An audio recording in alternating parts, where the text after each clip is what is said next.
Hi, everyone. I'm Big Al with Country Music News International, and we're going to talk about music and life experiences. And we're going to talk with Steve Yanek. He has got a brand new album, one of three, and this new album is called September. He's in Pennsylvania, and I'm in Virginia. Steve, great to have you with us. Same here, Big Al. So, Steve, let me ask this beyond the music. Are we still part of the baby boomers? Yeah, I think we're like on the very tail end. Just the last of them, because I'm thinking like early 60s is the cutoff. So guilty as charged. Well, I asked that question because these folks, if they'll take the time to go listen to your music and your songwriting, your producing skills, and you are just top notch on all of them, which we'll get into each one of them separately, you're going to take them on a musical odyssey. You have crossed Wow. over so many musical lines. Mm. I just can't believe how great your music is, and that is Wow. just. Thank you. I really mean that, and I want the folks to go check it out. Before we get into all this, where can people contact you, or where can they go to check out your music, website, whatever? Yeah, just steveyanek.com, YANEK, and everything's there. I actually just put a store up this past couple of weeks, and been selling sold a handful of CDs already. I haven't even advertised it yet, so that's pretty cool. But yeah, everything is there, and links to all the streaming services. All my music is out on from Spotify to Apple and so on and so forth. And I assume Facebook as well. Yeah, I have a Facebook music page and Instagram. So I'm not the greatest at social media, but I at least I have a presence out there. You got a presence. You got a good one. I can't wait for folks to go check out your music. That's SteveYanek.com. SteveYanek.com. So check that out. So let's begin with life experience. And that is maybe as far back as California. Kind of give us an idea who Steve Yanek is.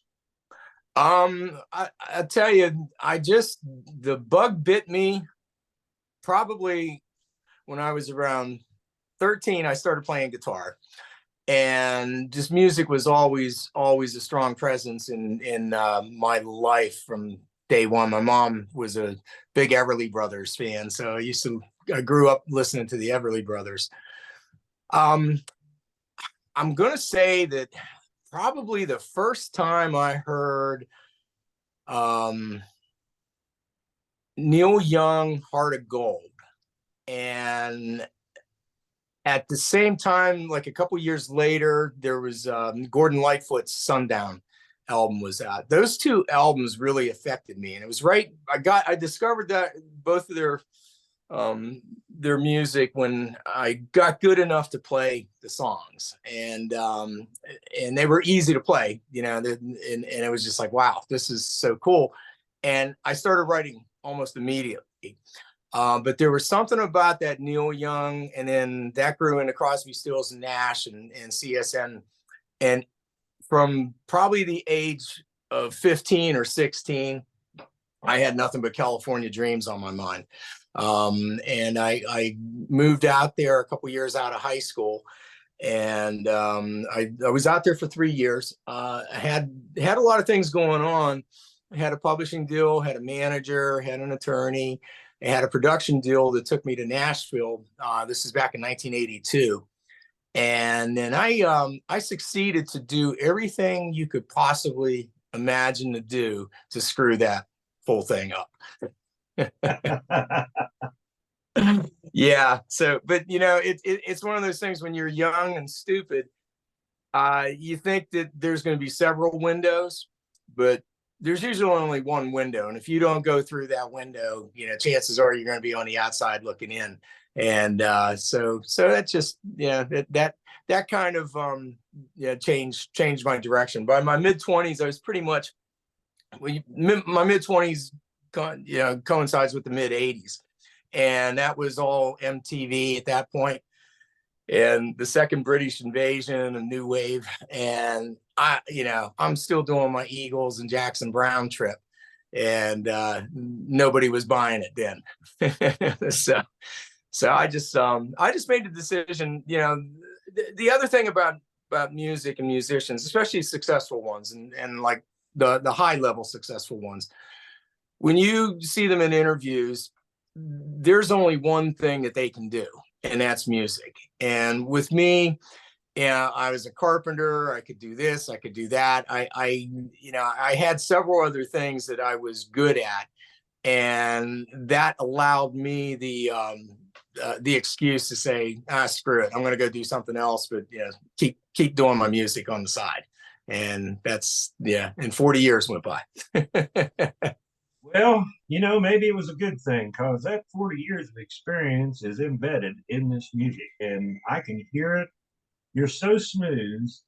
You mentioned Eagles, you mentioned Jackson Brown. So let me mention this.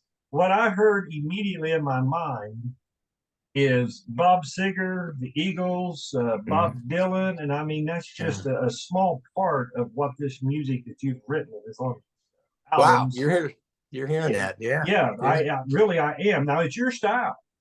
And I will go ahead and tell you why. I want to make sure everybody knows it's your style because there's something really unusual with your vocal. And a lot of people can't sing their own songs, but I noticed on every one of your songs that I listen to, your vocal, usually the song it's hard for you to explain, but your vocal wraps around each one of them songs individually. And I can hear you living that song. Wow. I know that sounds a little odd. A lot of artists will sing a song and or they'll sing a dozen songs and you'll hear that artist and you'll say, oh yeah, right there's that little thing that he put in on the last song. Yeah. That's not at all what you're doing with these songs. And that really caught my attention. So let's talk about this album September, because it's your latest album that's out. Yes. And all the songs on here you wrote, correct? Yes. Well, 3 songs I chose, all great music, but I could use a little rain, Carousel, Summer Days.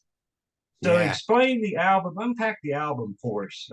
Just a fantastic album to either set at the house and listen to, or to take it on the road and just, jam down a little bit. So with that, tell us about it, Steve.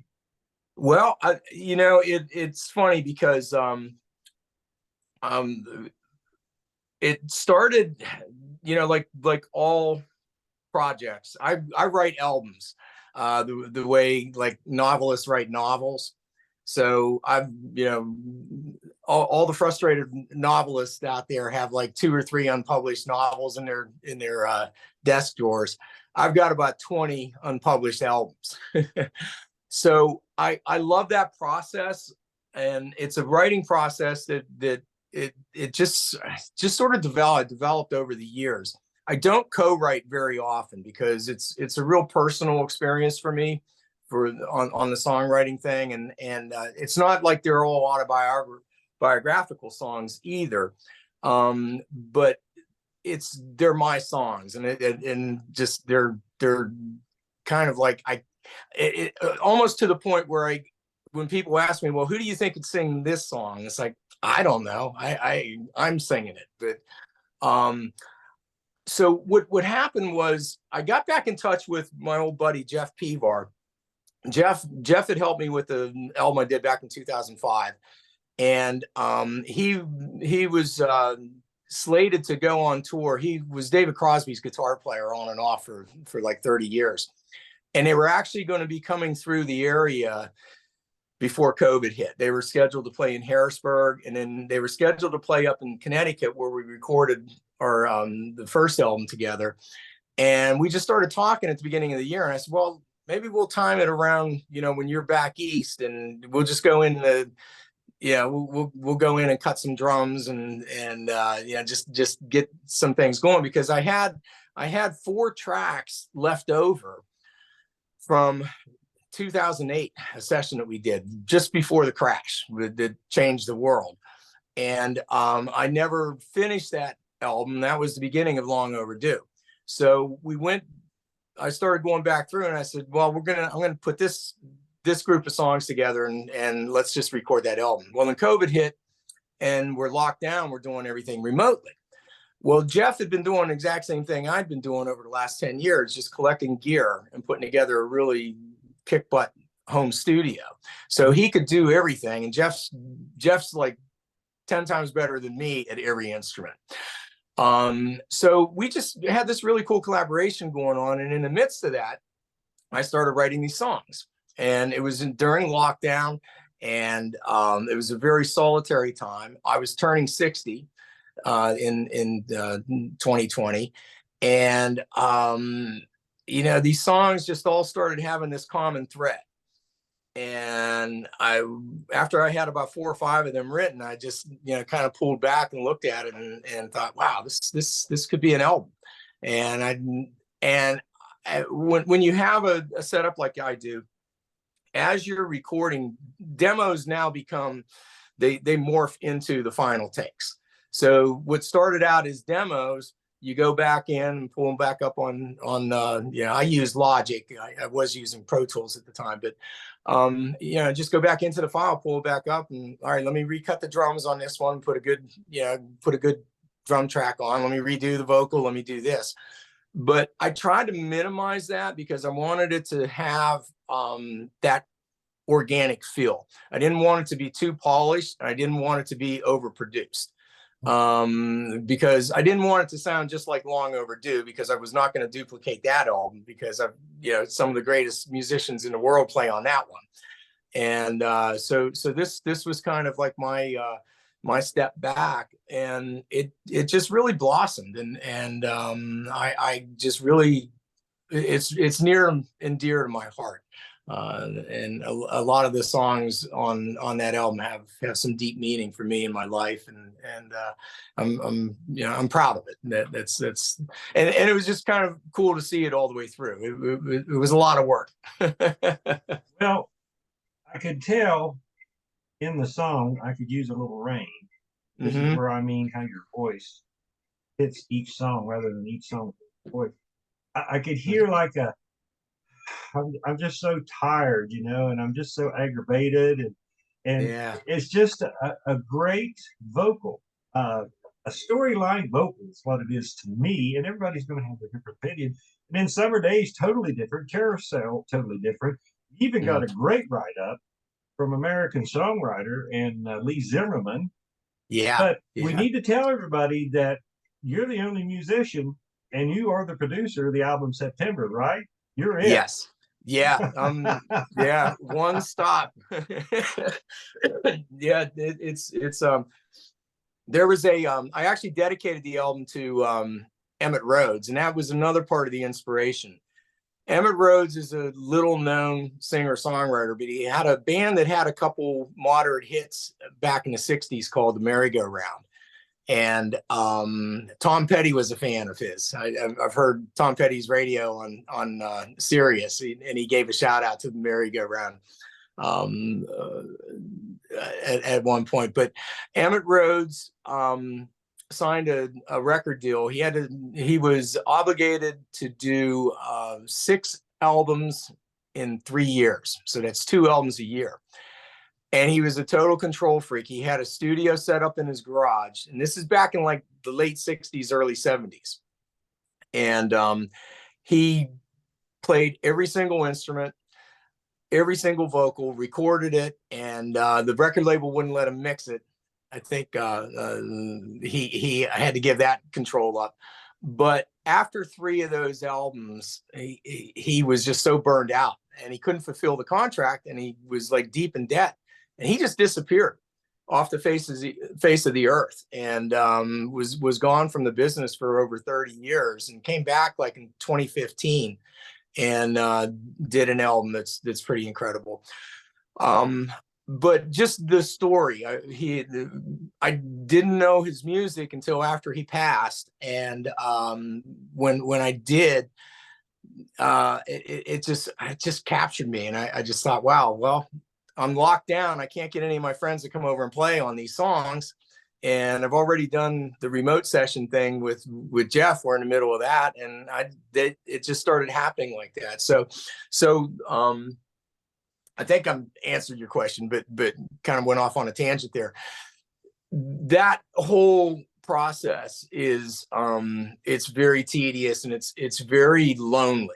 And the thing that I didn't like about it is not having somebody there collaborating with you in the studio saying, how's that vocal take? Do you like this? Do you like that? And you know, it's like my wife waxes over after like listening to 30 seconds of any of my songs, and it's like, that sounds good, honey. So that's the process that I don't like. But I had a couple trusted ears that I would send MP3s to say, yes, am I hitting it good on this? How's this sounding? So, but that to your point, I was purposely, you know, I wasn't purposely writing songs to fit together. They just sort of fit together in this quilt. And it was just all that theme, and it was just reflective. Just looking back on life. I mean, you know, once you hit 60, it's you're on the backside. Let me raise my hand. I'm with you, man. I'm with you. Yeah, I know that. So it's you look at life totally different. And there's no way in the world I could have made that record when I was in my 20s. And so just the skill set that I've picked up over the years of playing all these instruments is been you know, rewarding in that way. Fantastic album, produced fantastically, musicianship that you did, the vocals, everything, the songs, it all fits. The album is called September. You can go to any download platform. Steve Yanek is with us, and his website is Steve Yanek. That's YANEK.com. SteveYanek.com. So, since you were in the studio all that time yourself, you wrote those songs. Was there ever a time, and I'm just trying to kind of go behind the scenes a little bit. So let's say you're in there and you're working on one of the songs. Do you ever just like, dude, I'm over this. I can't do it. I got to walk out and leave it. I mean, did you ever get frustrated and have to just plain outright stop? Yeah. Yeah. That definitely. And it's one of those things where you go from one extreme to the other. Like my studio is separate from my house. And it's like the black hole. Sometimes, like, my wife will say, sometimes you're gone and I know I'm not going to see you the rest of the night. And I'll look at my watch and it's 1 o'clock in the morning. But there's a lot of those moments. And with this album in particular, I actually had to set it aside for about 6 months. And that was the best thing that I could have done. Because what my original intent was, I wanted to release both albums simultaneously. And several people talked me out of that. Just didn't think that was a good idea. It's like, you know, Springsteen can do something like that, but you're not Springsteen. So, you know, and you should give these songs time to breathe. That's too much music from an unknown artist, you know, for somebody to gravitate to. And that 6 months that I put into, you know, just promoting Long Overdue really gave these songs and the recordings and everything time to just gestate. This is what Lee Zimmerman said in that Relics article. And it did. And when I came back to it, two things that happened. When you're with technology today, and like I said, I had switched over from Pro Tools to Logic in that time frame. And I went back in and pretty much almost started over with recording of the songs. And in that time period, I got a lot better as an engineer. And I got more gear, more plugins, and that's the thing. That's a continuing process. It's like right now, the stuff that I'm recording right now is going to sound better than that, because, you know, it's just, you move with the technology. And Isotope, I'll give them a shout out. Their software is incredible. And that was kind of like gave me the confidence to just go ahead and take this all the way to the finish line. But if I hadn't had that 6 months where I just walked away from it, it wouldn't have come out. It wouldn't have turned out the way it did. It might still be sitting in my hard drive. Yeah, the album Long Overdue, that's the album, ladies and gentlemen, that he recorded previously from September. And that album received some pretty big, it was critically acclaimed. And Yeah. a lot of great music on that album as well. I mean, phenomenal. Uh, I, Let me put it, I guess, how I think, and which is cool. When I'm driving down the road, Yeah. and Steve, I'm going to reveal something here, everybody. I'm a truck driver, when Yep. I'm not doing radio and everything else. Uh-huh. I like to be able to put in a CD or MP3 or whatever in my Yeah. stereo, and I like to have music that just hums me down the road levelly. And And even, yeah. you know what I'm Yeah. saying? Even though Oh, maybe, I'm an album guy. For yeah, me, I don't do playlists. I don't do single songs. It's like, all right, I'm in the mood to listen to an album, and this yeah, is the album I'm going to listen to when and I have a pretty hefty commute myself down in Baltimore, so I have a lot of time to listen to music, and every morning I wake up with music on my brain. It's like, oh wow, I'm going to listen to Elton John's Madman Across the Water today or something. exactly, Yeah. exactly. And, So and you, yeah.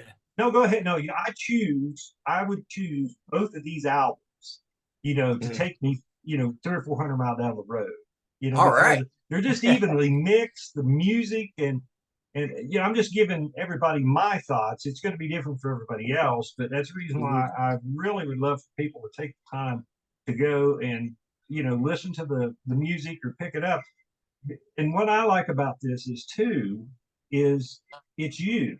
Everything Mhm. on this album, producing, Mhm. instrumentals, songwriting, singing, it's you.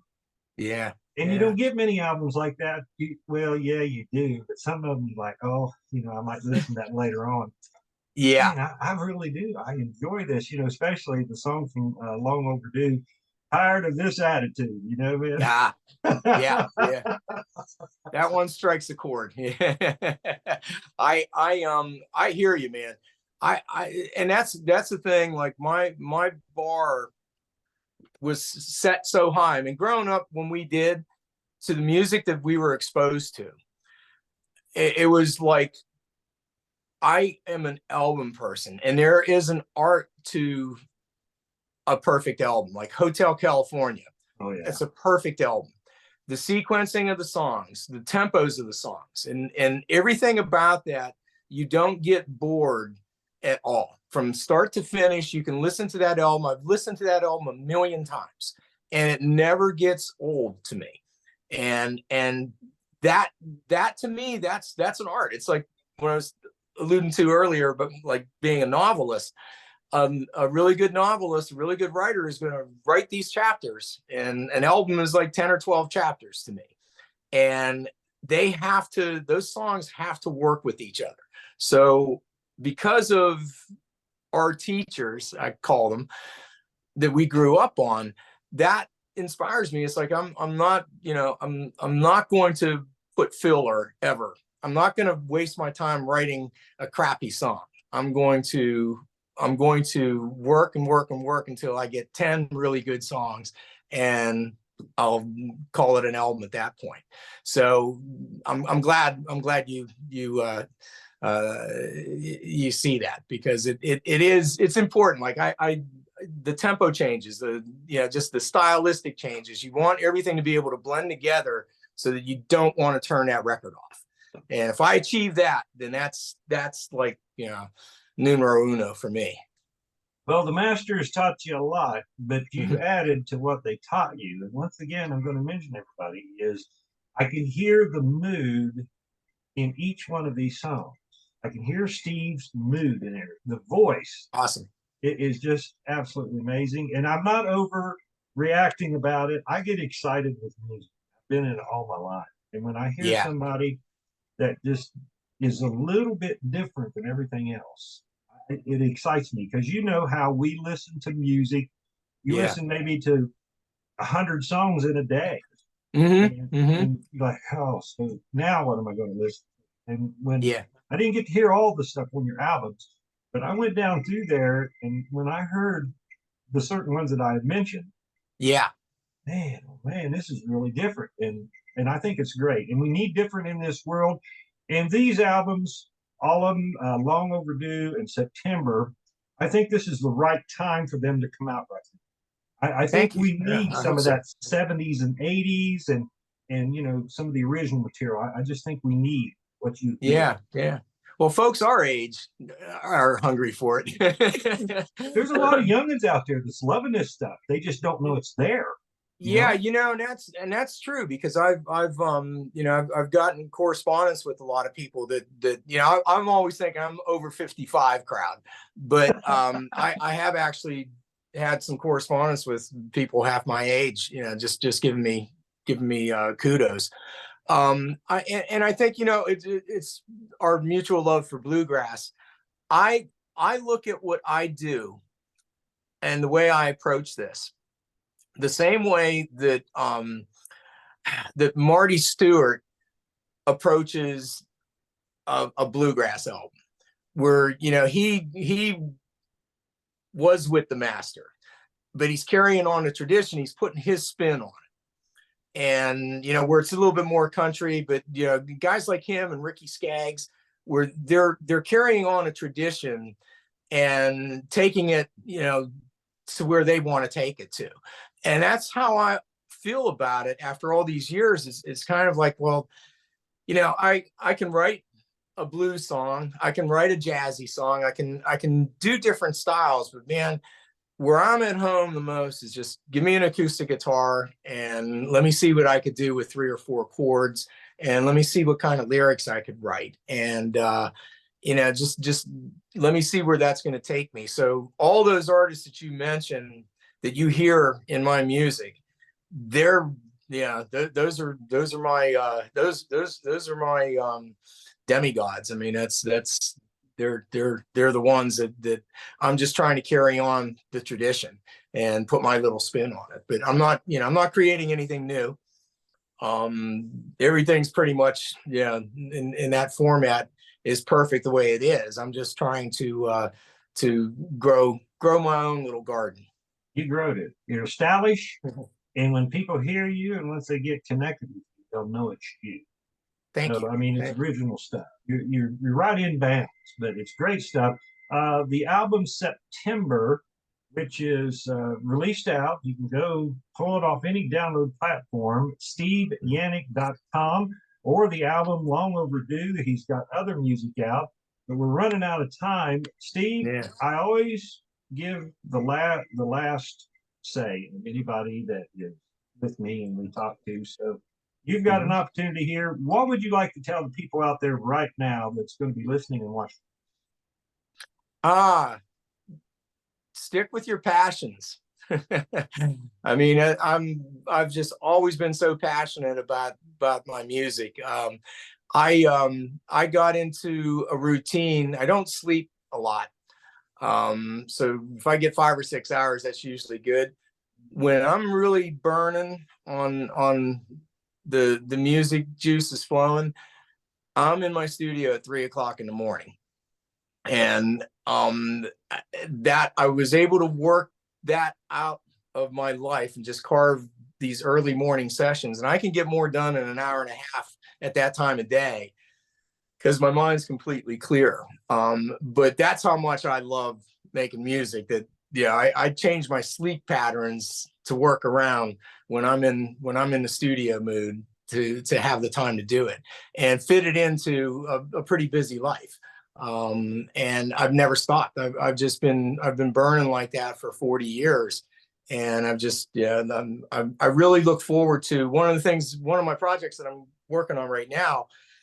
I've got a lot of this backlog of recordings that I did out in California, and where I work with some really great musicians and great engineers that I have digitized, and I'm going to be going through and mixing them down and cleaning them up. And there'll be digital releases, but I'm still going to put them out on the streaming services, kind of like Neil Young's archive project. It's going to be my own little mini thing. So that's So it never stops. So if you have something that you're passionate about, make the time to pursue it, because there's nothing more rewarding than sharing it and having a response like, I'm getting with you. That's worth every minute of it. Well, everybody's response will be different, but I'm sure it's going to be positive. By the way, Steve, why did you call this latest album September? So I'm born, my birthday is September 12th. And as a kid, I always hated it because that's the end of summer and that is the beginning of school, and I hated going to school. And that's just the way these songs flowed. And I turned 60 during the lockdown. Upstate New York State had opened up at the end of August, I believe, middle of August. And I'd always wanted to go to Cooperstown to see the Baseball Hall of Fame.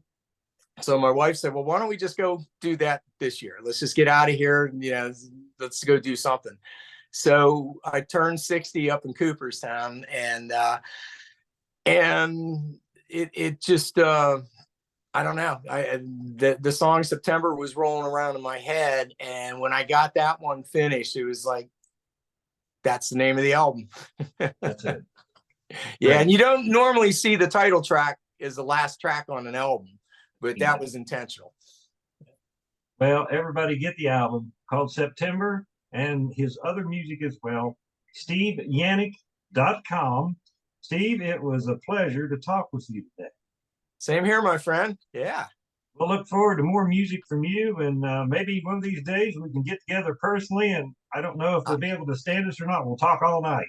I'd love to. If you got a room down there that I can play in, I'd love to jam with you. Well, if you can see behind me, I got plenty of CDs. The instruments are off to the side, and this is There my you man go. cave. So I'll invite you down. Awesome, man. Steve, thank you very much. Thanks, Al. I really appreciate it.